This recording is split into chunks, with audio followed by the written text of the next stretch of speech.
ଆମର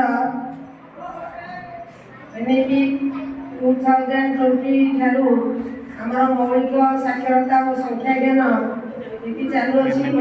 ଏହାର 4 ବର୍ଷ ପୂର୍ତ୍ତି ଅବସରରେ 22/7/24 ଠାରୁ 28/7/24 ପର୍ଯ୍ୟନ୍ତ 7 ଦିନ ବ୍ୟାପୀ ଶିକ୍ଷା ସପ୍ତାହ ପାଳନ କରାଯାଉଛି। ପ୍ରତିଦିନ বিভিন্ন କାର୍ଯ୍ୟକ୍ରମ ରହିଛି। ଆଜି ଏହି ଶିକ୍ଷା ସପ୍ତାହ ଦ୍ୱିତୀୟ ଦିନ ଯୋଉଥିରେ କି ଆମର ଛୋଟ ଛୋଟ କୁନି ପିଲାମାନେ ପ୍ରଥମ ଦ୍ୱିତୀୟ ତୃତୀୟ ଶ୍ରେଣୀର ପିଲାମାନେ ତାଙ୍କର ମୌଳିକ ସାକ୍ଷରତା କହିଲେ ଭାଷା ଆଉ ଗଣିତ ବିଷୟରେ ସବୁକିଛି ତାଙ୍କ ଦକ୍ଷତା ହାସଲ କରିବେ।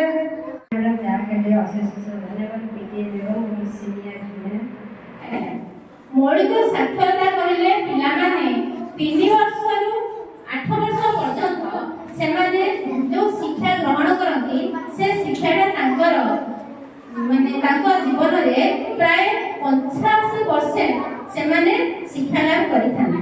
ଦେଖାଯାଉଛି ସାଧାରଣତଃ ପଞ୍ଚମ ଶ୍ରେଣୀରେ ପଢୁଥିବା ପିଲାମାନେ ଓଡ଼ିଆ ବହି ସାଧାରଣତଃ ପଢି ପାରୁନାହାନ୍ତି କିମ୍ବା ସାଧାରଣ ଗୋଟେ 2 ଅଙ୍କ ବିଶିଷ୍ଟ ମିଶାଣ ପଢ଼ାରେ ବି କରିପାରୁନାହାନ୍ତି। ତେଣୁ ସରକାରଙ୍କ ତରଫରୁ ପ୍ରତ୍ୟେକ ପିଲା କେମିତି ସାଧାରଣତଃ ବା ଫଣ୍ଡାମେଣ୍ଟାଲ ମୌଳିକ ସଂଖ୍ୟା ଜ୍ଞାନ ପାଇବ, ସାଧାରଣତଃ ବହି ପଢ଼ା ଲେଖି ପଢ଼ିପାରିବ ଏବଂ ତାକୁ ଦୈନନ୍ଦିନ ଜୀବନରେ କାର୍ଯ୍ୟରେ ଲଗାଇ ପାରିବ, ସେଥିପାଇଁ ସରକାରଙ୍କର ଏହା ହେଉଛି ଏକ ଅଭିନବ ପ୍ରୟାସ। ଆଜି ହେଉଛି ଶିକ୍ଷା ସପ୍ତାହର ଦ୍ୱିତୀୟ ଦିନ। ଆଜି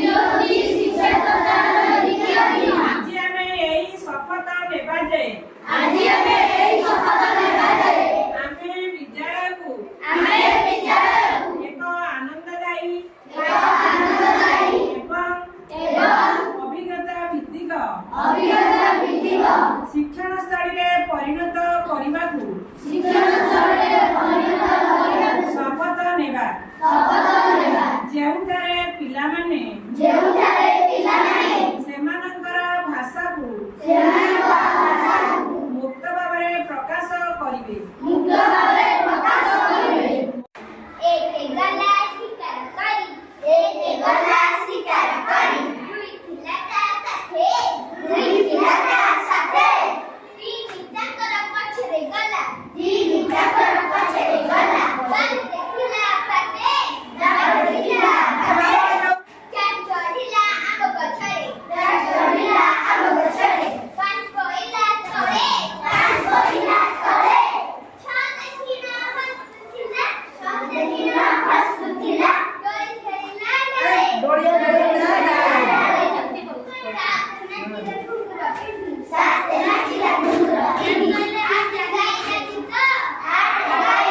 टेबुल पर थोड़ा ଯିବା।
केतरा कोण राजेश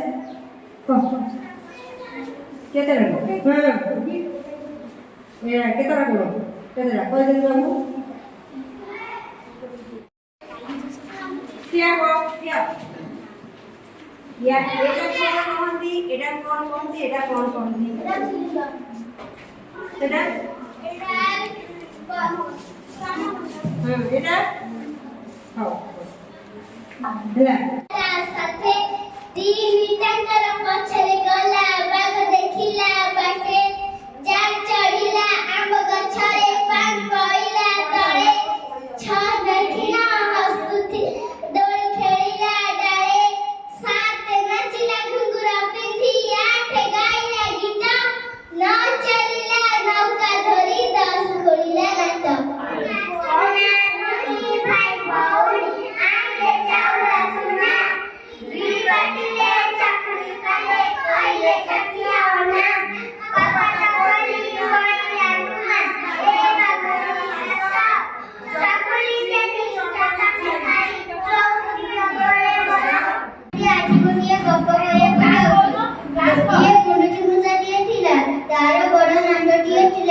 ସିଏ ଦିନେ ଶସ୍ୟ ଖାଉଥିଲା।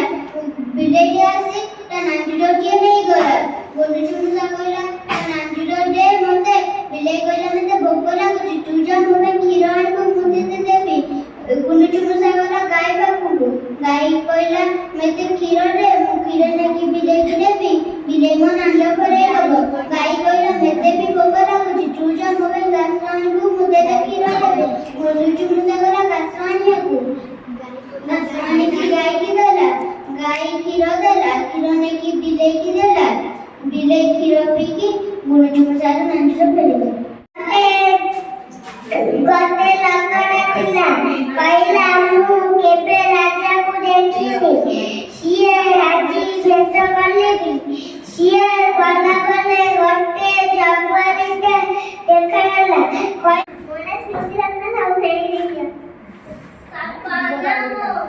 ବହୁ ବଡ଼ ଆଖି ଛୋଟିଆ ଭାବନା ମୋ ନୂଆ କିଛି ଭାରି ବଢ଼ିଆ। ଗାଁରୁ ସହର ଦେଶରୁ ବିଦେଶ ନବା ଶବଦ ସ୍ୱଚ୍ଛ ଭାରତ ସ୍ୱଚ୍ଛ ଭାରତ।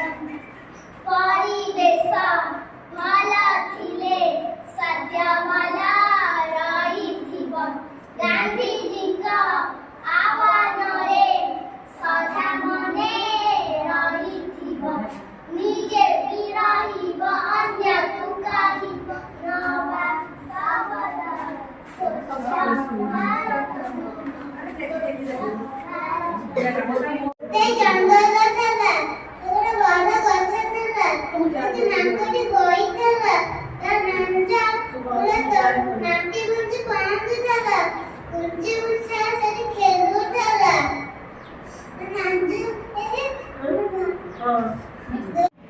ଏ ଗାଁ ପାଖରେ ଗୋଟେ ଜଙ୍ଗଲ ଥିଲା।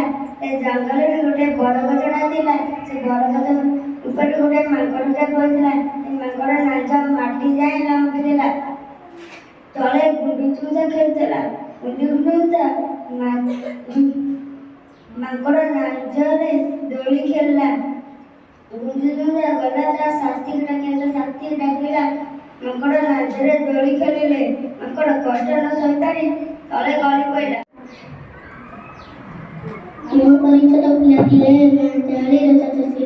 ସେ ରାତି ତାର ଦୌଡ଼ ବୁଝିଲେ ତାର ସରିକି ଛାଡ଼ି ଯାଇଥିଲା। ଦିନେ ଚଢ଼ି ବାହାରିଲା ସେ ବାଟେ ପଡ଼ି ବେଗେ ନାଞ୍ଜ ଘରେ ଘରେ ପଶିଗଲା।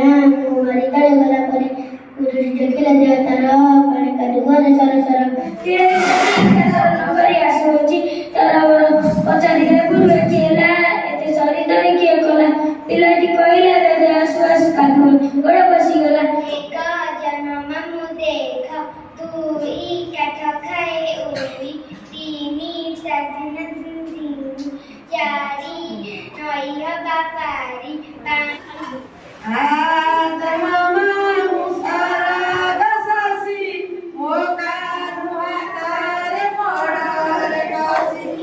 ରଖି